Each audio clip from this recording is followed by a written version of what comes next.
Di dalam hadis riwayat Imam Bukhari, kita mungkin pernah dengar kisah tentang dialog antara Raja Romawi dengan utusan orang kafir Quraisy yang waktu itu diwakili oleh Abu Sufyan sebelum masuk Islam.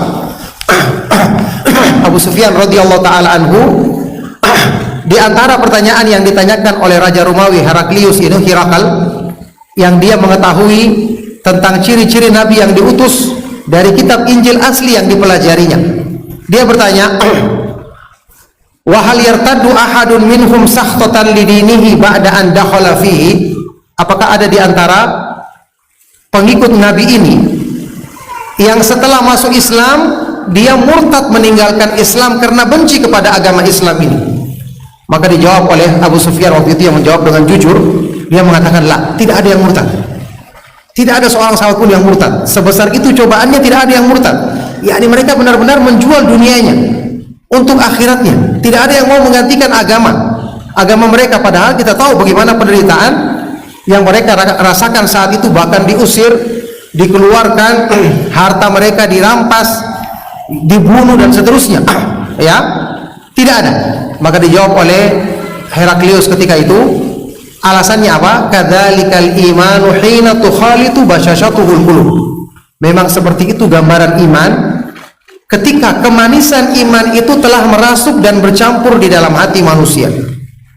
Yani iman selama-lamanya tidak akan meninggalkan hati.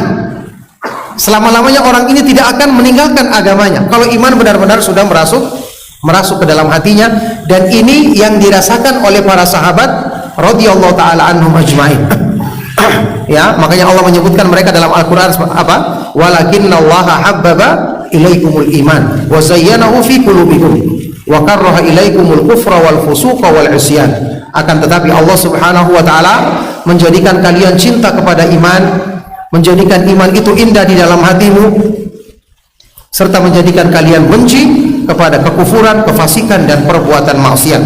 Inilah para sahabat radhiyallahu taala anhum ajmain. Nah, dan disebutkan di sini lil fuqara, untuk orang-orang fakir muhajirin. Mayoritas para sahabat itu orang miskin memang.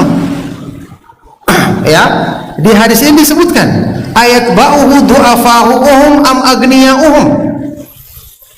Di antara pertanyaan dari Raja Romawi ini, apakah yang mengikuti Nabi ini orang-orang yang lemah dari kaumnya, orang-orang yang tidak punya kedudukan, yang lemah secara ekonominya, atau justru orang-orang yang kaya? Dijawab oleh Abu Sufyan, bal du'afa'uhum. Justru yang menjadi pengikutnya adalah orang-orang yang lemah ekonomi, lemah kedudukannya. Dijawab oleh Heraklius setelah itu, hum atba'ur rusul. Memang mereka ini yang menjadi pengikut para Rasul alaihi wassalatu wassalam. Ya, makanya diterangkan oleh Imam Ibnu Hajar dalam Fathul Bari bahwa mayoritas pengikut para nabi itu adalah orang-orang yang tidak punya kedudukan dan harta, lemah dalam kedudukan dan hartanya.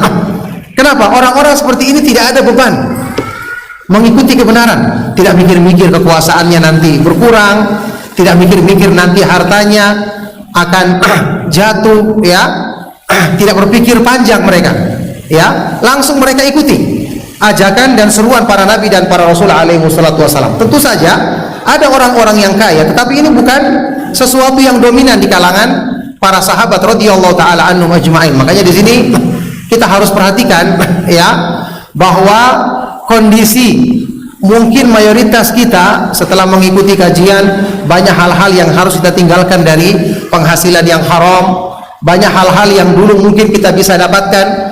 Ya, meskipun penghasilan kita halal tapi melalaikan waktu, kemudian menjadikan kita misalnya terlalaikan dari sholat berjamaah atau mengikuti kajian sehingga kita kurangi porsinya setelah kita mengenal kajian.